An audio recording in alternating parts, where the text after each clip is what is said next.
Bismillahirrahmanirrahim. Assalamualaikum warahmatullahi wabarakatuh. Alhamdulillah rabbil alamin wassalatu wassalamu ala rasulil amin wa alihi wa sahbihi wa man nasarahu wattaba'ahu wa walahu ila yaumiddin. Rabbi shrah li sadri yassir li amri wahlul 'uqdatam min lisani yafqahu qawli nawayna ta'alluma ta'lim wa tadhakkura wa tadhkir wan naf'a wal intifa' wal ifada wal istifadah والحث على التمسك بكتاب الله وسنة رسول الله والدعاء إلى الهدى والدلالة على الخير ابتغاء مرضات الله وقربه وثوابه ومغفرته ورضوانه وحسن الخاتمة عند الموت ورفع درجات في الجنة ومرافقة سيدنا محمد صلى الله عليه وآله وسلم وابتغاء شفاعة يوم القيامة على هذه النية وكل نية صالحة شاملة خيرات الدنيا والآخرة وإلى حضرة سيدنا محمد صلى الله عليه وآله وسلم. الفاتحة. أعوذ بالله من الشيطان الرجيم. بسم الله الرحمن الرحيم. الحمد لله رب العالمين الرحمن الرحيم مالك يوم الدين إياك نعبد وإياك نستعين اهدنا الصراط المستقيم صراط الذين أنعمت عليهم غير المغضوب عليهم ولا الضالين. Amin. Kita sambung bacaan kita dalam kitab Fiqhul Imam Asy-Syafi'i rahimahullah ta'ala, daripada kitab Fiqhul Manhaji. Dan sebelum kita mulakan sambung baca kat mana, syarat sah Jumaat kan. Jadi semalam ada datang Masjid Negeri tak? Tak. Dr. Ali Jumaah meriwayatkan hadis musalsal mazhab Asy-Syafi'i. Jadi saya nak sekadar nak kongsi dan nak mengamalkan hadis musalsal tersebut. La ara afqahu minhu. Nabi semua imam-imam kata perkataan tu. La ara afqahu minhu. Tidak aku pernah melihat orang yang lebih faqih daripadanya. Itu kita sebut pada Dr. Ali Jumaah. Dan dia sebut pada gurunya macam tu, sebut pada guru sampai kepada Imam Asy-Syafi'i dan sampai kepada baginda Nabi sallallahu alaihi wasallam. Melalui sanad yang sambung. Hadis musalsal. Maksud dia tadi tidak ada orang yang lebih faqih daripada dia. Jadi bolehlah kita sambung sanad kita dengan sanad Fadilatul Dr. Ali Jumaah hafizahullah ta'ala. Kita sambung dengan ijazahkan dan sambungkan sanad tersebut pada semualah. Qabilnal ijazah. Saya menerima ijazah tersebut. La ara afqahu minni. Bahasa Arab lah. Terjemahan cakap Arab dia. La ara, aku tak pernah lihat. Afqahu, orang yang lebih faqih. Afqahu. La ara afqahu minni. Minhu.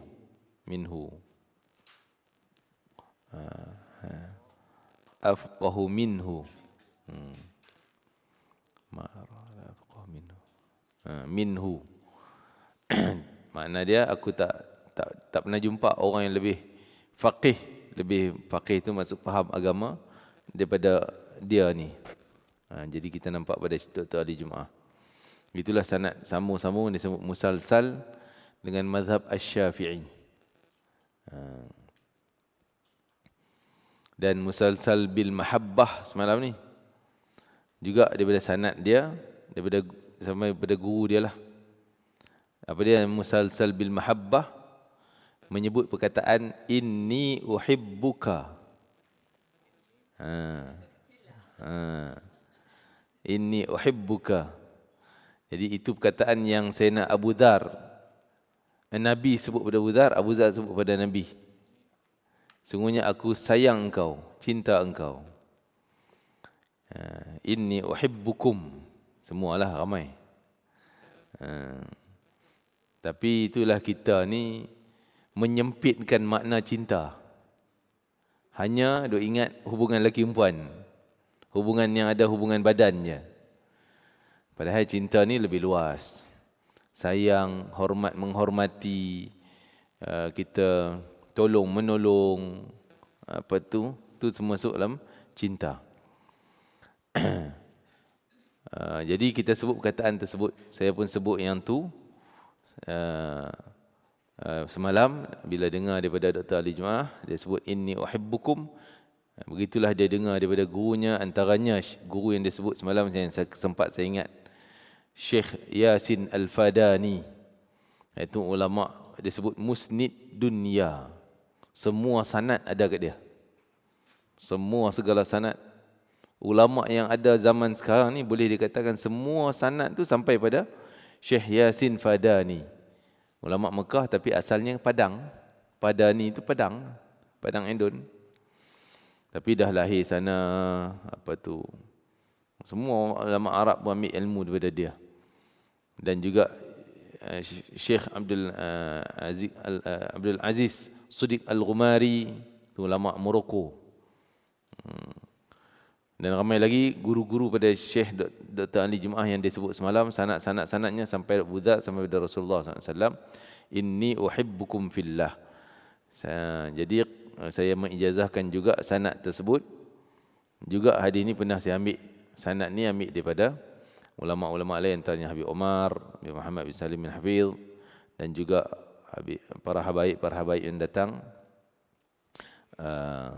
Dan juga ulama-ulama di Mekah yang mesti haji, kami pergi ziarah-ziarah, maka mereka bagilah sanad hadis musalsal bil mahabbah disebut. Inni uhibbukum fillah. Kalau seorang, inni uhibbuka fillah. Sebenarnya aku cinta kamu kerana Allah.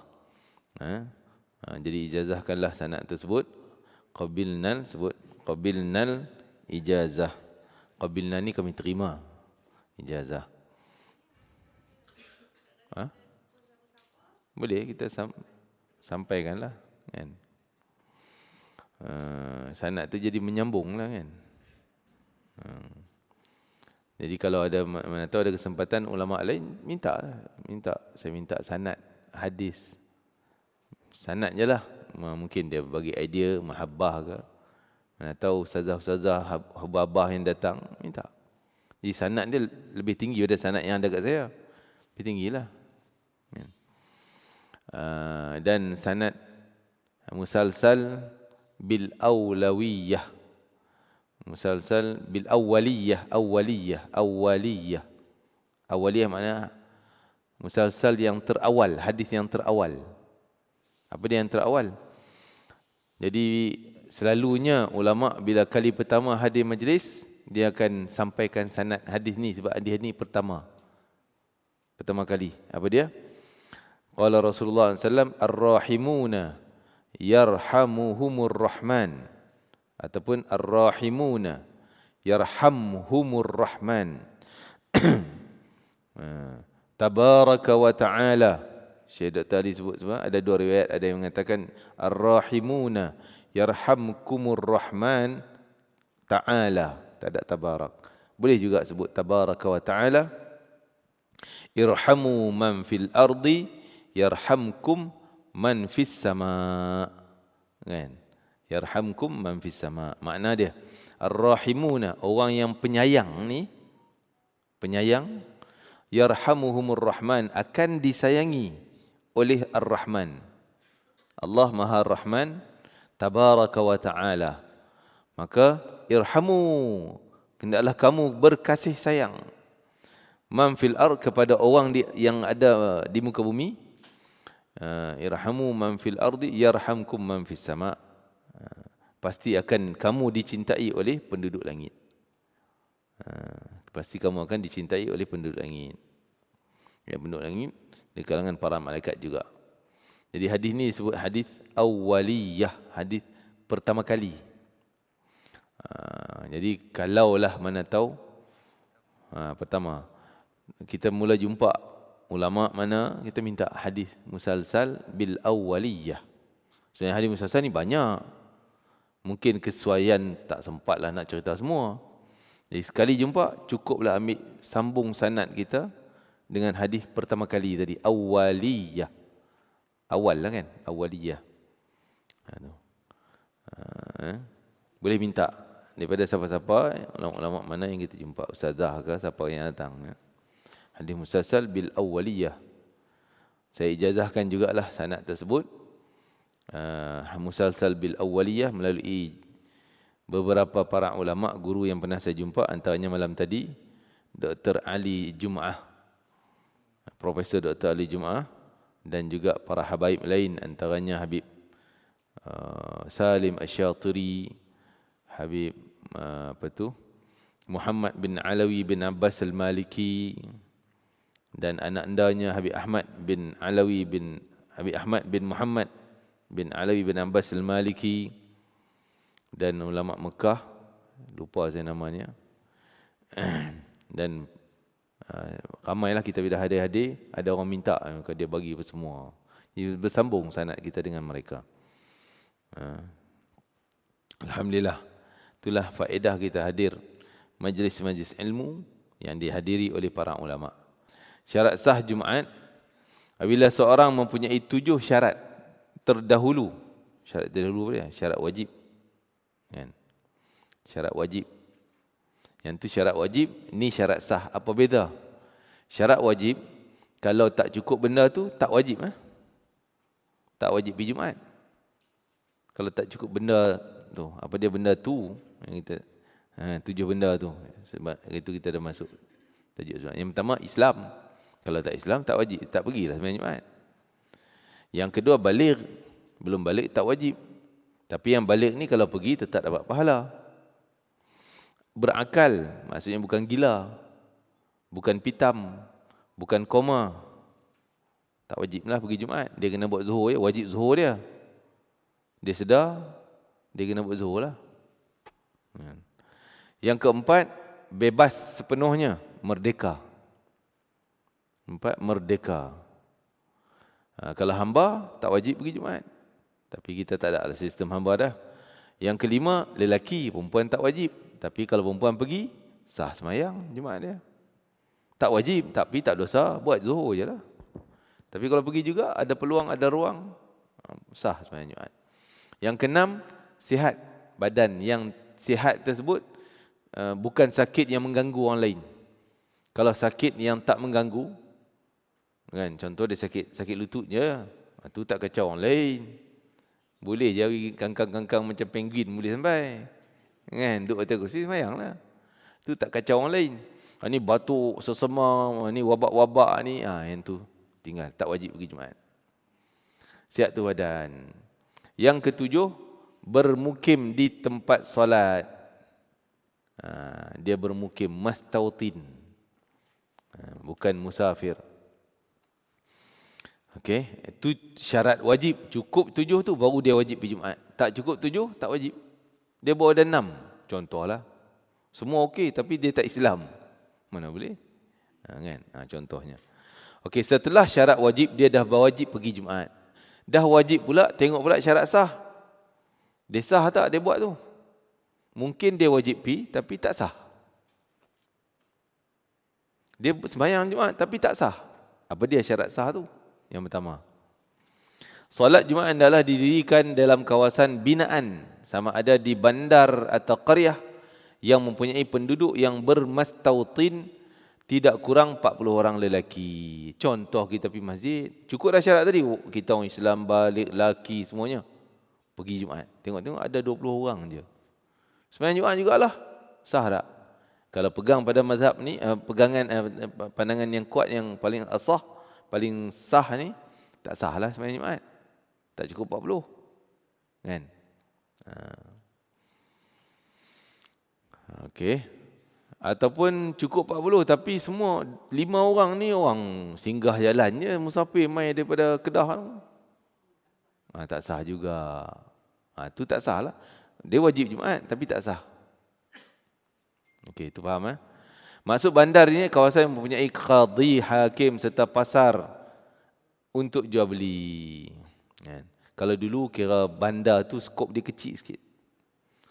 Jadi kalau sekarang itu dikira skop yang besar sebab kita kenderaan. Jadi kawasan yang besar tu boleh jadi satu masjid. Kalau di perkampungan Mesir itu kira satu kampung kecil-kecil ada masjid. Mungkin asal usul dulu ni orang tak ada kenderaan. Jadi rasa nak pergi ke sini ke masjid sana dah jauh jalan kaki. Kan? Tapi sekarang ni dah ada kenderaan yang jauh tu kita rasa sekejap je sampai. Motor, kereta semuanya. Kan? Tapi walau bagaimanapun itu satu sebab yang lain contoh kita di bandar, di bank ada masjid, di bangunan ni ada masjid, itu tengok kepadatan dia pula. Kalau nak kumpul satu tempat, macam mustahil nak kumpul ratus ribu orang. Padat sangat bandar ni. Macam di Mesir ni, setiap bangunan, rumah dia tak macam kita teres-teres. Rumah dalam bandar ni semua apartmen. Boleh katakan setiap satu dua bangunan ada satu masjid. Tapi masjid dia macam ruang kita rumah ni je. Kecil je. Bangunan tu ada pula ruang kecil ni. Bangunan ada ruang kecil ni. Jadi bila azan tu, dengar sono. Bergaung azan. Jadi kerana apa? Kerana mungkin tak ada tempat yang nak boleh besarkan. Yang tempat besar adalah jauh lah. Dia semua. Dia kena cukup 40 orang. Tolak tak cukup seorang je, 39 semua tak sah. Yalah, kita bila tak tahu, anggap sah lah. Kan? Kalau dah tahu, tak boleh anggap lah. Kan? Benda yang tak pasti. Jadi kita nampak macam orang kampung sini semua ni, kan, 40 orang ni, okey lah, sah. Tak payah main betul gaji duduk kampung mana. Jadi orang kampung sama-sama dia kenal lah ni kampung tu kan. Macam.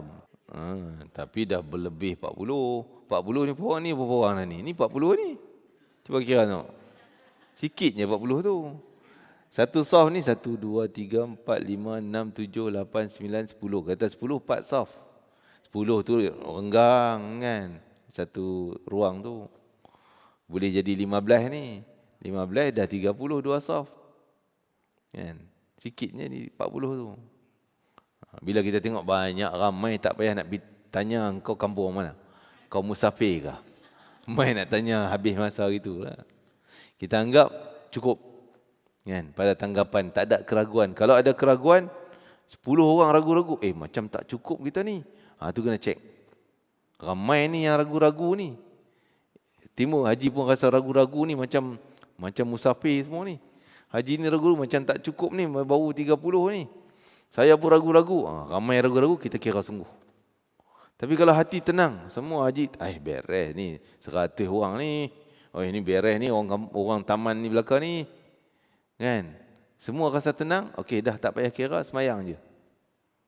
Kan? Yakin. Solat Jumaat itu tidak sah didirikan di kawasan padang pasir. Kawasan padang pasir maksud tak ada penempatan. Sebab tu Arafah tak Jumaat. Mina tak ada Jumaat, Muzdalifah pun ada masjid tapi tak Jumaat.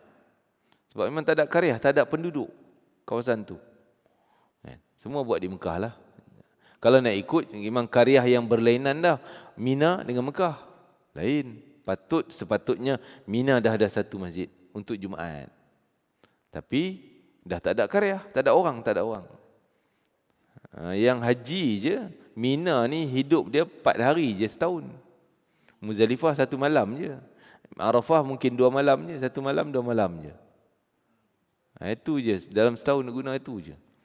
Sebab tu kemah dia berabuk. Alhamdulillah nampaklah tahun ni video dia orang hantar. Dia orang cuci bumbung kemah tu. Tak tahu kok dia cuci depan video kan. 4 bumbung dah habis. Jadi itulah qaryah tersebut. Kawasan tersebut tak ada Jumaat. Jika mereka terdengar azan daripada bandar yang berhampiran, maka mereka wajib pergi ke tempat tersebut untuk mendirikan solat Jumaat. Sebaliknya mereka yang tidak terdengar azan, maka gugurlah kewajiban mendirikan solat Jumaat seperti yang telah jelaskan. Maksudnya ukuran dulu kawasan bandar tu, kalau kawasan yang kita boleh dengar azan. Tapi isu ni tak ada lah. Sekarang ni duduk penjuru mana pun dengar azan. Kan? Kita boleh pergi dengan kenderaan. Kecuali yang ada halangan, contoh sungai mengalir, tak ada jambatan, tak ada perahu, seberang je masjid. Kita duduk belah ni, nak pergi ke mana? Tak ada jalan. Itu juga termasuk dalam terkecuali daripada kewajiban Jumaat. Okey, syarat solat Jumaat tersebut berdasarkan peristiwa pada zaman Nabi SAW. Zaman Khulafa Ar-Rashidin yang hanya dirikan dalam keadaan demikian. Kabilah Arab Badui yang tinggal di luar bandar Madinah tidak mendirikan solat Jumaat. Dan Rasulullah SAW tidak pula merintah mereka supaya mendirikan Jumaat, buat di kampung. Tak. Jadi kalau dia tak dengar, tak payahlah. Ya. Yang kedua, jadi pada yang pertama tadi, cukup 40. Kesimpulannya, tajuk dia. Cukup 40, kalau tak cukup, tak sah. Tak sah bukan seorang je, semua. Yang mencaji tanya tadi, musafir 5 orang, yang 35 lagi, orang tempatan. Semua tak sah. Bukan 5 tu je yang tak sah. Zuhur lah. Kalau agak tak sah, kena zuhur. Walaupun ragu macam tadi. Macam ni bukan orang kita ni, bukan kampung kita ni. Kirangan dia 40 ni, bukan orang kampung ni, orang musafir. Walaupun tak dan nak tanya, ragu-ragu macam tu, lebih baik kita pilih jalan yang yakin, iaitu buat zuhur terus. Kan? Kalau keraguan timbul, kena iklankan lah. Saya rasa ni, kita cukup dah 40 ni, baru satu soft, kira-kira ngam-ngam 40. Kan? Kali dengan Tok Imam, 40 cukup-cukup. Kan? Katalah 40 cukup-cukup kali untuk imam. Tengah sembahyang seorang terkentut. Batal semua. Kalau belum dapat satu rakaat. Kalau baru Allahu Akbar takbiratul ihram, Allahu Akbar, pun seorang terkentut. Okeylah, kok dia datang balik, selamatlah kan. Ni dah dia balik pergi terui. Rupanya mungkin basah kain dia kot. Jadi 39 tak sah sembahyang. Semua tak sah. Niat apa? Tak boleh. Dia kena sampai sekurang-kurang satu rakaat. 40 tu kekal sekurang-kurang lengkap satu rakaat. Kalau satu pun tak dan, memang tak sempat, tak dah. Katalah satu rakaat, contohnya tadi 40, rakaat pertama okey beres. Bangun rakaat kedua, kau terkentut tadi keluar. Jadi tak apa dah, dapat satu rakaat. Jadi kita ni boleh sembahyang Jumaat bertali. Tahu bertali? Bertali, berantai gitulah. Contoh, kita pergi lambat masbuk, salah seorang kita lambat masbuk. Pipi dapatlah satu rakaat dengan Tok Imam. Rakaat kedua imam kita baru dapat. Kita baru satu rakaat. Tok Imam dah rakaat kedua.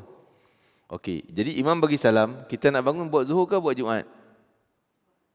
Boleh Jumaat sebab kita dapat satu. Lepas tu, bila saya dah tadi yang orang masbuk tadi, boleh buat Jumaat 2 rakaat aja. Rakaat kedua saya haji pula datang. Pak belakang saya. Dia nak buat zuhur ke Jumaat? Dia tetap zuhur juga kalau dia dapat satu rakaat bersama dengan saya. Tu berantai tu. Lepas tu haji bangun rakaat kedua, haji datang pula.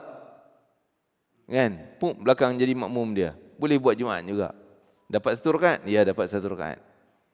Berantai, pum sampai azan asar. Kalaulah jadi macam tu.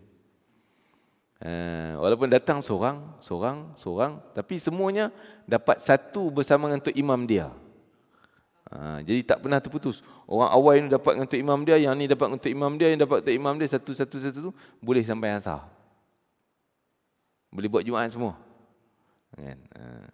Kalau satu rakaat pun tak dapat, tak layaklah. Okey.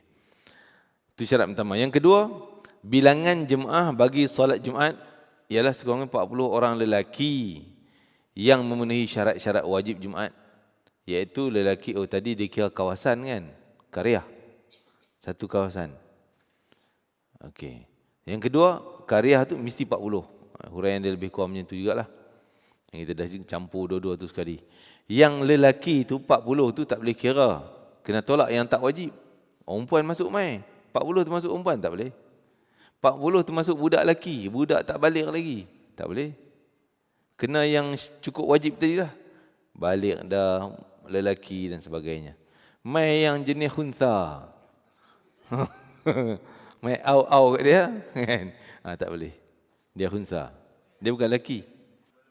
Kalau kira dia lelaki, tapi yang original. Khunsa ni original, bukan yang operate. Bukan yang dah alter tu. Di pahala Jumaat ni macam-macam lagi. Sebab tu Nabi sebut man massal hasa, siapa yang main-main batu faqad lara. Lara dia. Apa lara tu? Terbatal ganjaran Jumaat. Semayang sah. Jumaat dia sah, Zuhur tak payah buat. Tapi terbatal pahala Jumaat. Pahala Jumaat apa dia? Oh, dapat ganjaran macam-macam. Daripada pagi tu dah ada pahalanya, jalan kaki dah ada pahalanya, i'tikaf tunggu khutbah lagi dengan tazkirah lagi antara dua khutbah doa. Banyak ganjaran tu. Semua cancel, terbatal kerana dia lara. Apa lara? Termasuk dalam lara tu yang jenis main-main ni. Kalau kita kapet ni kan, duk main tangan. Sebab zaman Nabi dulu lantainya pasir. Nabi kata siapa yang main-main sapu-sapu pasir, batu-batu kecil tu, lara. Dia duk main benda tu. Bukan sekali gitu tak apa, ni main-main maksudnya main kan. Ataupun pen, pensel, telefon lagi lah. Tengok WhatsApp. Saya tak cakap pun, tapi tengok WhatsApp. Main-main juga. Batal. Bukan tak sah Jumaat. Batal pahala Jumaat tu. Sembahyang dia sah, Jumaat dia sah. Rugilah. Patut dapat ganjaran contoh 1 juta. Tapi yang lain semua batal, dapat pahala Jumaatnya dapat 10,000 je. Rugi banyaklah. Contohnya. Itu juga termasuk orang cakap semasa khutbah. Kadang-kadang kita nak tegur orang, budak-budak bising. Shh, diam. Kita yang batal habis semua. Diam tak boleh. Jeling pun buat tak tahu dah lah. Dia bising buat diam. Lagi gitu jadi main-main lah pula kan. Geram lagi, marah tu habis kita. Jadi terpaksa dia bising kau punya pasal, aku nak dengar je lah. Sama lah khutbah raya. Pahala khutbah lenyap lah. Kalau tak dapat pahala khutbah, lara. Jadi rugi pahala Jumaat tak dapat. Okey, tadi tidur tak apa, tidur tak batal. Tak kira lara. Lebih baik tidur. Sebab tidur rugi dia seorang je. Kalau main-main, orang lain duk nampak, oh syok juga dia sapu-sapu kapet tu. Kan? Duk tengok jari dia sapu pimai-pimai. Adalah gangguan jangkit. Siap lukit atas kapet. Kan? Jadi bukan tak boleh bergerak, kita bergerak contoh macam ni tak apa. Bergerak. Sembahyang tak boleh gerak kan? Ni bergerak boleh. Contoh dia phone ni bukan dia main-main tapi nak kena catat. Dia macam ada ketika Habib Omar khutbah Jumaat. Habib Ali kena catat nak terjemah lagi. Kan? Tu keperluan, tak dikira lara lah. Perlu dia nak catat nanti. Nak ceramah balik. Khutbah tu dia nak terjemah semula. Kan? Contohnya. Kalau tugas keperluan lagi benda tu perlu, maka dibolehkan. Yang main-main dan tak ada keperluan apa, duk sapu-sapu kapet, tak ada keperluan apa, orang dah vacuum elok cantik dah. Kan? Main-main lagi. Okey. Tak apa. Dia yang wajib kita dengar khutbah hanya 5 rukun je. 5 rukun khutbah. Kalau kita tak faham semua tapi kita tahu dia sebut 5 rukun tu, sah dah kita punya mendengar khutbah tu. Contoh di Mekah dia perang kita mana faham apa, tapi kita tahu dia sebut apa dia. Yang pertama alhamdulillah. Puji Allah yang pertama. Kita dengar dia mula-mula alhamdulillah lah kan. Ataupun sebahasanya. Contoh tak guna alhamdulillah, dia kata nahmaduhu lillahi ta'ala. Makna sama je, kami puji pada Allah. Boleh lah tu. Kan? Okey, yang kedua salawat Nabi sallallahu alaihi wasallam. Yang ketiga baca Quran walaupun satu ayat. Quran. Yang keempat pesan takwa. Hendaklah kamu bertakwa pada Allah Taala, sama-sama lagi kita tingkatkan ketakwaan. Ada perkataan tu cukup.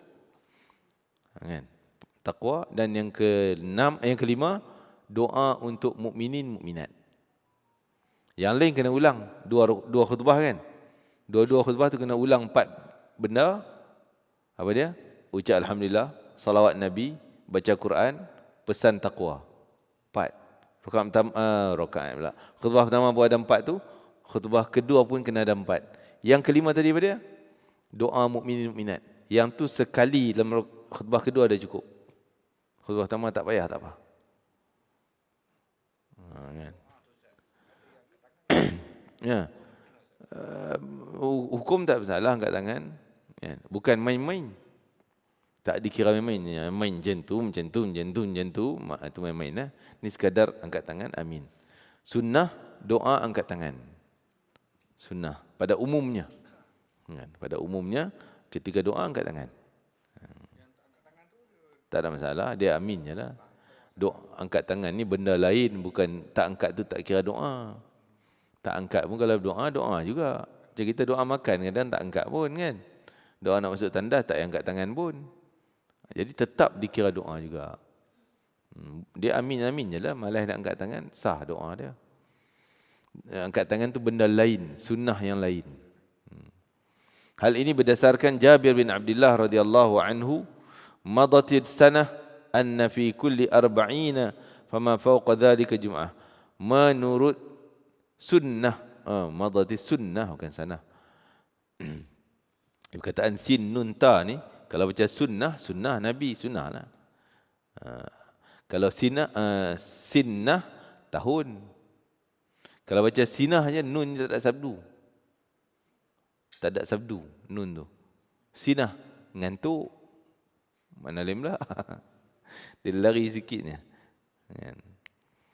Okey. Menurut sunnah, solat Jumaat didirikan sekiranya terdapat 40 orang atau lebih. Dalam riwayat Ka'ab bin Malik, anna awwalu man jamma'a bihim As'ad bin Zurarah. Dia baca Zurarah. Zurarah. Sungguhnya orang pertama yang mengumpulkan orang Islam untuk mendirikan solat Jumaat adalah As'ad bin Zurarah. Dulu kita ada cerita Zurarah ataupun Zararah radhiyallahu anhu. Wa kana yawma idin 40, pada hari itu terkumpul 40 orang. Okey, itu syarat yang kedua. Maksud syarat kedua, bilangan 40. Ketiga, solat Jumaat hendaklah didirikan dalam waktu zuhur. Okay. Jika waktu zuhur tak mencukupi untuk mendirikan solat Jumaat, mereka wajib mendirikan solat zuhur sahaja. Jika mereka, contoh tu imam lambat duk kira tadi, duk cek lelaki ke perempuan kau ni. Kan? Cek lelaki perempuan kau ni duk kampung mana? Oh, musafir. Temu juga seorang pi seorang mai, dah pukul 4. 4 suku dah. Kan? 4 suku dah. Azan asar 4.20 contohnya, 4.30 ke, setengah ke. Jadi ada 15 minit lagi je.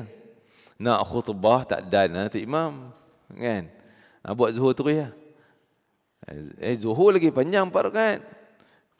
Jumaat kan 2 je. Baik-baik kita buat 2 tak? Kalau buat 2, mungkin dapat 1 rakaat je, 1 lagi dah masuk asar. Yang tu akan jadi asar. Akan jadi zuhur 4. Contoh walaupun kita niat Jumaat. Bila niat Jumaat? Tak tahu tak, jadi ada benda yang tak mencukupi, tak cukup syarat Jumaat. Contoh dah masuk asar. Kita tu imam takbir Jumaat tadi. Kita pun niat Jumaat. Dah masuk asar, automatik imam kena lanjut jadi 4 rakaat. Tak payah nak bagi tahu. Dah tengah semayang kan, takkan nak cakap. Fahamnya lah. Begitu juga contoh orang yang terkentut keluar jadi 39 tadi. Kita pun nampak, oh dia keluar pula dah. Kita dah kira di 40, dia keluar. Automatik berubah jadi 4 rakaat. Kena sambung jadi 4. Walaupun niatnya tadi Jumaat. Kena sambung jadi 4. Zuhur. Tak payahlah, terus je lah. Kan? Terus je lah. Walaupun, ataupun terlintas nak buat zuhur. Boleh juga. Lintas. Zuhur saja. Jika mereka telah memulakan solat Jumaat dan waktu zuhur telah habis, sedangkan mereka masih belum selesai. Tadi, jika mereka telah memulakan solat Jumaat, waktu zuhur telah habis. Jadilah, baru dapat saat ni. Sedangkan mereka masih belum selesai, hendaklah mereka menukar solat Jumaat itu kepada zuhur dengan menyempurnakan sebanyak 4. Sama 4-nya. Tak, bukan stop mula lain dah. Tu stop mula lain dah terkeluar waktu dah. Kira dia masih tunai, bukan qada. Zuhur lah. Walaupun awal niat Jumaat. Hal ini hal yang demikian berdasarkan perbuatan Nabi sallallahu alaihi wasallam yang telah mendirikannya dalam waktu zuhur. Tak pernah Nabi telajak asar ke ataupun sebelum zuhur. Cuma saya tak tahu, ada kawan cerita di mana, di satu masjid lah di Eropah sana, di Swiss ke mana ke. Dia duta, masa tu duta di Perancis kot. Kan duta di mana, salah satu negara lah. Jadi dia cerita ada satu masjid ni pelik. Memang orang Arab Saudi jadi imam. Tapi dia khutbah sebelum azan Jumaat. Khutbah dulu. Lepas tu bila masuk waktu, barulah sembahyang Jumaat. Bila orang tanya dia pasal apa? Dia kata kerana khutbah ni bukanlah benda yang wajib, dia kata. Wallah alam lah kawan tu imam tu cakap. Saya pun tak pasti ada mazhab cakap macam tu ke, tak tahulah. Lepas tu dia dan dia kata kena nak meraihkan orang keluar pejabat sesuai waktu time pejabat tu. Kalau nak buat khutbah memang tak sempat. Kan? Wallahu alam, tu saya tak tahulah. Kan?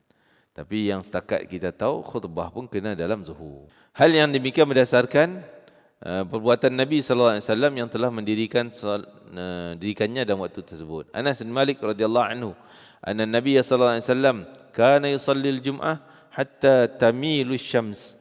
Nabi mendirikan salat Jumaat ketika tergelincir, ketika azan masuk zuhur lah tu.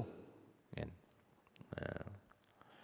Dalam daripada Salamah bin Aqwa radhiyallahu anhu, kunna nusalli ma'an Nabi sallallahu alaihi wasallam. Kami mendirikan salat Jumaat bersama-sama Nabi sallallahu alaihi wasallam.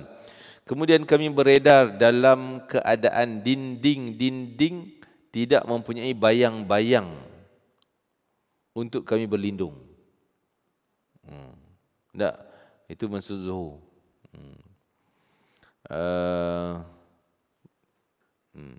Daripada Sahal bin Sa'ad, ma kunna naqilu wala nataghadda illa ba'da Jumaat. Kami tidak tidur pada tengah hari dan tidak makan kecuali selepas Jumaat.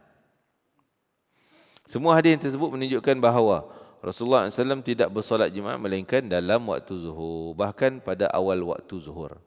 Boleh je kita lambat. Macam saya cerita dulu, di Morocco tu kali pertama saya jumpa. Morocco dia buat Jumaat 3 peringkat. 3 peringkat. Katalah time zuhur tu panjangnya ada 3 jam ataupun 2 jam setengah. Dia bagi jam pertama 5 masjid ni di Marrakesh. 5 masjid ni. Jam kedua 5 masjid ni pula. Contohlah kalau ada 3 gitulah. Kan? 3 masjid ni pula. Lepas tu jam ketiga masjid ni pula. Jadi orang sebab apa dia tanya, dia kata ada orang kerja ni tak sama waktu. Tak macam kita waktu pejabat semua cuti time tu, waktu rehat. Dia mungkin tak sama waktu. Yang kena kerja awal, dia pilih waktu yang kedua. Dia pilihlah mana yang sesuai untuk dia. Tapi dia orang tahulah masjid ni awal, masjid ni nombor 2, masjid ni nombor 3. Jadi boleh kan, sah semua. Tak semestinya Jumaat ni awal waktu zuhur, pertengahan boleh, hujung boleh. Semua hadis yang keempat. Tadi syarat sah tadi, yang ketiga adalah dalam waktu zuhur. Yang keempat, jangan didirikan lebih daripada satu Jumaat pada satu tempat selagi ia boleh lakukan demikian. Satu masjid buat 2 Jumaat. Tak boleh ya? Tadi masjid yang berlainan. Kan? Berlainan masjid. Ni satu Jumaat buat 3 peringkat. Tak boleh lah. 2 peringkat tak boleh. Jadi yang sah kalau jadi macam tu, yang pertama je sah, yang kedua tetap kena zuhur. Walaupun cukup 40 orang ni. Kecuali ruang tersebut, itu semua kena, sebab tu kita sebut kecuali macam ni, hanya yang menentukan adalah pemerintah. Fatwa mufti lah. Mufti kata boleh kita buat satu masjid itu 3 kali. Sebab memang tak mampu nak muat satu kali. Kan? Itu boleh. Kalau dia fatwa macam tu, ya kita pakai fatwa dia. Kalau tak boleh, dia kata masjid besar, masjid negeri, nak buat sembahyang Jumaat 3 kali. 1 kali pun masih ada kosong. Tak boleh ya. Kan? Okey. Sekiranya solat Jumaat dirikan berbilang kali lah dalam satu bandar atau karya tanpa sebab munasabah hanya solat yang didirikan terlebih dahulu dikira sah. Solat yang lebih dahulu didirikan bermaksud solat yang lebih dahulu dimula. Siapa mula dulu, dia kira dia. Bukan solat yang dahulu selesai, dia bukan kira penamat, dia kira permulaan. Dalam keadaan ini ia dikira sah. Para jemaah pada solat Jumaat yang lain dianggap cuai kerana mereka mendirikan solat Jumaat berasingan dan tidak berkumpul di tempat solat yang lebih awal dimulakan.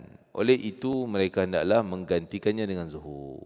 Bagi kita sekarang, ialah difatwakan bangunan ni boleh buat, ni boleh buat, ni boleh buat, walaupun asal dekat-dekat, kan? Contoh di mana? Kota Kemuning, saya tahulah. Dia dulu tak ada masjid langsung. Yang ada surau hijrah tu, surau buat Jumaat. Dibenarkan buat Jumaat, tapi masih nama surau. Satu lagi surau di dalam Kota Kemuning je, Namira, surau hijrah, surau Bukit Rimau tu, surau juga buat Jumaat. Jadi dua surau. Bila dah masjid baru kan besar. Tak jauh pun dengan surau hijrah tu. Dekat sangat. Akhirnya mungkin fatwa tetap kekalkan surau yang asal dulu buat Jumaat juga. Masjid pun buat Jumaat. Oleh kerana surau tersebut penuh, padat orang. Dengan budak sekolah dekat dengan tu. Jadi mungkin itu mereka bukan decide sendirilah, semuanya ditentukan oleh mufti dan juga orang yang ada autoriti. Baru boleh buat. Katalah keluar kenyataan daripada mufti, tak sah. Okey, tutup surau. Maksudnya tutup Jumaat. Tak boleh buat Jumaat. Dia orang nak buat juga, kira tak sah. Ada dua tu kan. Munawarah dengan masjid dekatnya. Keluar tak sampai 100 meter dah jumpa surau tu. Jadi kalau diberi kebenaran oleh pihak berkuasa, boleh gunalah. Kalau tak dibenarkan, kita buat juga, tak boleh. Tak sah. Kena buat zuhur. Jika tidak diketahui dahulu kemudian solat Jumaat tersebut, maka kesemua dikira tak sah. Batal belaka. Mereka hendaklah mendirikan solat Jumaat yang lain. Tengok pula siapa mula lagi. Ataupun buat zuhur saja. Dalil yang tidak boleh berbilang Jumaat. Okey, itu mungkin syarat dia takat tu je kot. Syarat sah Jumaat ada 4 je disebut di sini. Kita ulang balik. Yang pertama dalam karyah. Karyah. Yang kedua bilangan 40. Dengan orang-orang yang dibolehkan sembahyang Jumaat, diwajibkan sembahyang Jumaat. Yang ketiga, apa tadi? Dalam waktu zuhur. Dan yang keempat, apa yang keempat di satu tempat tak boleh berbilang Jumaat. Tak boleh berulang Jumaat. Kalau berulang, yang pertama sah, yang kedua orang tu tak sah. Kecuali difatwakan boleh buat 2 kali, tu pakai pada fatwa. Dalil tidak boleh berbilang Jumaat. Okey, wallah alam, kita berhenti kat situ. Saya pun nak kena ni. Ya. Itulah syarat sah sebenarnya. Jadi kita kena bezakan syarat wajib, syarat sah. Syarat wajib kalau cukup baru wajib. Tak cukup tak wajib. Dah cukup dah syarat tu, dah kira wajib. Pergi tengok pula syarat sah. Sah ke tidak? Itu saya kata tadi, mungkin wajib dia buat Jumaat tapi tak sah.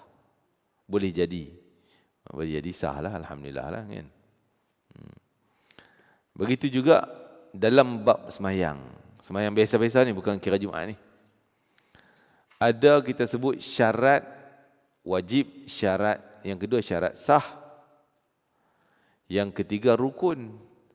Ketiga-tiga tu semuanya wajib, mesti. Sebab dia syarat wajib, macam tadilah syarat wajib. Tengok dulu dia wajib semayang ke tidak. Kalau tak cukup syarat wajib, tak wajib semayang.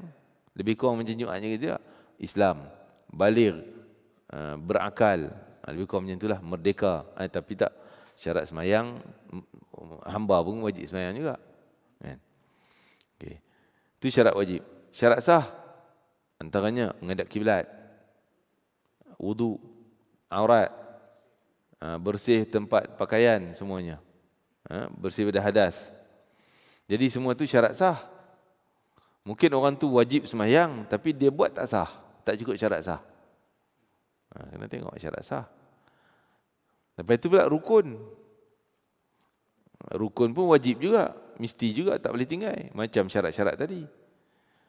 Rukun, apa beza syarat sah yang wajib kena buat kalau nak bagi semayang kita sah, dengan rukun yang mesti kita buat baru sah semayang? Apa beza? Bezanya, syarat sah sebelum, maksud di luar body semayang. Sebelum semayang. Kan pakai baju sebelum semayang lah. Takkan tengah semayang baru nak pakai baju. Kan? Ambil wudu sebelum semayang. Menghadap kiblat sebelum semayang. Bersih hadas, bersih pakaian najis semua sebelum semayang. Jadi semua tu cerita sebelum semayang. Belum mula semayang. Dah Allah nak berdiri semayang, yang dalaman semayang itu rukun. Sebab tu ini syarat sah, ini rukun. Rukun berarti yang dalaman semayang, bermula dari Allahu Akbar sampai bagi salam. Yang mesti buat, yang itu namanya rukun. Kan? Yang syarat sah tadi sebelum ataupun mungkin ada selepas. Sebelum dan sebagainya. Jadi itu syarat sah, syarat wajib, rukun dan sebagainya. Jangan keliru benda tu. Ya, kalau ada waktu zuhur panjang lagi, waktu zuhur tu asar belum, jauh lagi, baru pukul 2. Masjid ni dah habis sembahyang Jumaat, dia boleh lari pergi tempat lain. Kan? Cari buat Jumaat. Buat Jumaat di tempat lain. Kalau nak pergi sana jauh semua, habis waktu zuhur, buat zuhur je lah. Tak payah buat Jumaat. Kalau dia orang yang wajib sembahyang Jumaat, dia ni orang yang wajib. Kalau dia orang yang tak wajib, ya tetap tak wajibnya. Kita sebut asar ke zuhur tadi? Gitu. Nak sembahyang asar ni, tapi dah sembahyang dah. Lepas tu baru ragu-ragu. Kalau benda tu ragu-ragu sehingga menimbulkan syak, maka kita kena ulang balik lah, mula lain. Kalau tidak, akan batal. Kena itulah, imam ni banyak tanggungjawab dia lah. Kena pastikan betul-betul niat dia. Kan? Kalau tidak, dia kena batal lah. Tak boleh. Tapi dia boleh teruskan semayang. Contoh, dia nak semayang asar, terniat aku semayang zuhur. Kan? Kalau batal, makmum belakang celaru ni. Celaru, apa? Tok Imam kentut ke apa? Kan?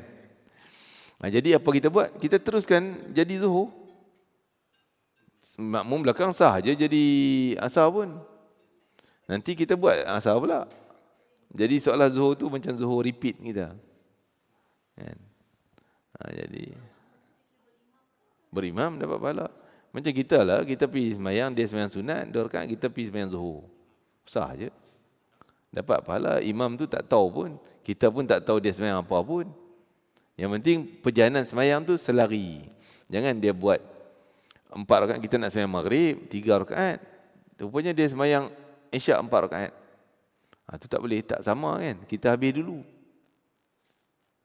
Kalau kita dah tahu dia semayang isyak rupanya mufaraqah, ataupun kita batal buat lain. Kalau ialah betul-betul, maksudnya pitam tu sampai boleh jatuh lah, sebab dia tak boleh kawal lah kan. Kalau sekadar macam ngantuk, itu tak kira batal lagi. Kita menyengguk juga. Macam sujud lama tu imam sujud ni. Menyengguk tu pada pejam dah. Yang tu masih, selagi kita masih dengar lagi, walaupun tak faham, tapi dengar. Tu kira akal tak hilang lagi. Yang pitam, yang betul pitam tu sampai dia tak dengar apa. Dia pun tak tahu pasal apa je. Apa ramai sangat orang ni. Dia jatuh. Tengok orang ramai duk kerumun dia, doktor pun ada. Dia punya rakyat pasal apa? Berarti dia pitam tadi. Hilang dah akal dia. Batal lah wuduk dia, batal semayang dia. Wuduk tu batal. Kalau wuduk lain dia. Pasal salah satu batal wuduk, hilang akal. Pitam sekejap. Kalau dia waktu pitam tu dia tak sedar, apa jadi? Dia kira hilang akal dah. Batal wuduk dia. Semayang lagi lah batal. Tidur yang tak rapat punggung tu, sujud memang rapat punggung kan. Jadi kalau terlena sungguh, yang hilang tu tak dengar sangat apa. Sampai bunyi dengkur dia tu memang batal lah tu. Kan? Tu batal. Kan? Biasa tu saya duduk. Tena betul, tak batal wudu. Tapi boleh hilang, kalau hilang akal, batal semayang dia. Batal semayang. Wudu tak batal. Contoh, tadi punggung cantik ya kan? Landing cantik ya. Lama pula tu. Jadi batal semayang, tak batal wudu. Dia bangun semayang lain lah. Kan? Wudu tak batal. Tapi kalau sujud khong-khong tadi, batal wudu. Semayang memang batal lah. Kena ambil wudu lain. Kan? Orang lelaki terror lah tak batal wudu ni. Sebab khutbah kan. Alhamdulillah. Dah tunduk dah. Rapat. Kan? Bukan kata kat orang je, kata kita sendiri. Saya tak khutbah, saya baca okey lah. Time orang lain baca, kita pun tunduk. Dia memang syok sangat tidur waktu tu. Ha? Tak tahu dia waktu tu paling syok tidur. Paling syok. Sedap walaupun tak baring. Kan? Dia tak tahu dia jadi setan kacau kita, ganggu. Tidur juga je lah. Buat macam ni pun tidur juga. Hai, wallah alam. Bismillahirrahmanirrahim. Allahumma fa'alna ma 'allamtana wa 'allimna ma yanfa'una wa barik lana fi Allah barik lana fi hadzal yawm wa barik lana fi jam'ina hadha barik lana fi qira'atina hadhihi waj'al hujjatan lana la 'alaina waj'al syafi'an lana yawmal qiyamah ya aziz ya ghaffar ya arhamar rahimin. ربنا هب لنا من أزواجنا وذرياتنا قرة أعين واجعلنا للمتقين إماما أنزل الرحمة والبركة والنعمة والنصرة علينا وعلى أمة سيدنا محمد صلى الله عليه وآله وسلم يا أكرم الأكرمين وصلى الله على سيدنا محمد وعلى آله وصحبه وسلم. الحمد لله رب العالمين. تقبل الله منكم إنكم تقبل يا كريم. السلام عليكم ورحمة الله وبركاته.